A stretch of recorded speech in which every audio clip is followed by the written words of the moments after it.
Hello, this is Dumont here for another Transformers comic book review, issue number 29.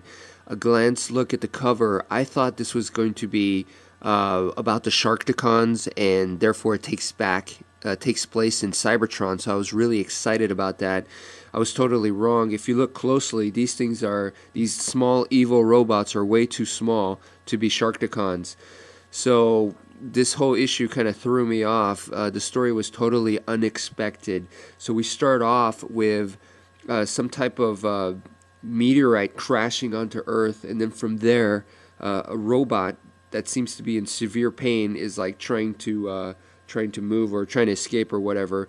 And then we go into a completely different scenario with Goldbug and Blaster. They find GB Blackrock, who is the oil tycoon on Earth, who did make an alliance with the Autobots. So they find him and they say, we need to really talk to you. And basically we find out that Goldbug and Blaster have left the Autobots because they simply cannot stand Grimlock anymore. And they're looking for help. Basically they want some information. And this guy, he tells them about the meteor that crashed and all that. So, and then we also get a look of how Blaster feels about the whole Scrounge incident. Back when he was on Cybertron, he had to watch Scrounge die, so you can see that he's very, very sensitive about that issue.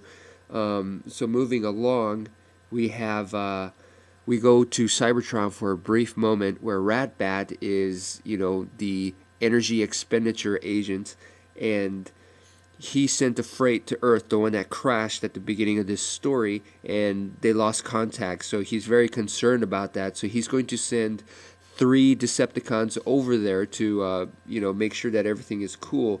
And these Decepticons is Astrotrain, Octane, and let me see, the other guy was Blitzwing. There you go. And I believe all 3 are triple changers, if I am not mistaken. So along the way, scientists basically see that happening. They see the 3 Decepticons arrive onto Earth, and they freak out, and they call the military. Because they call the military, now Goldbug and Blaster are having trouble going in there because they don't want to cause trouble to the humans. They don't want to catch attention. So, they use one of the scientists to get in.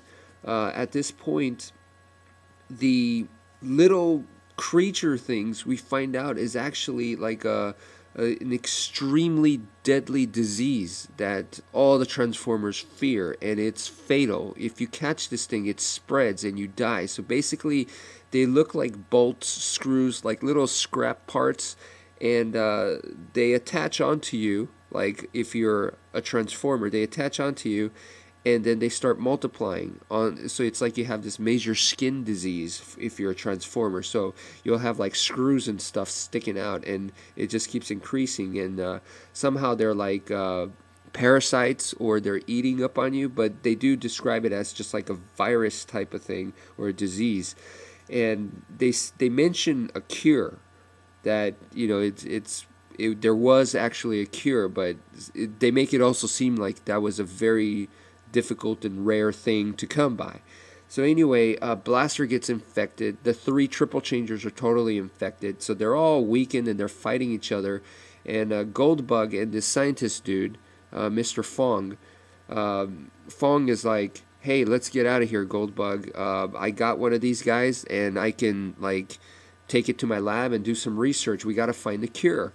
And basically, Blaster gets the wrong impression. He feels that Goldbug is deserting him, and he's like, why you? I'll get you later. But that's not the case. And Goldbug feels very torn, but he's like, even if I explain to Blaster, he's not going to get it. He thinks that I'm going to be deserting him. So that kind of tells you that Blaster is kind of like, even though he's a communications guy, he's not really good with communication. So basically Blaster's infected real bad, so are the Decepticons, and then now Goldbug gets infected as well. So now they're trying to drive away, trying to go to some research place or whatever, and Goldbug is like getting weaker and weaker. So that's where it ends. We're kind of like left hanging there. So it's, in a way, it's kind of exciting.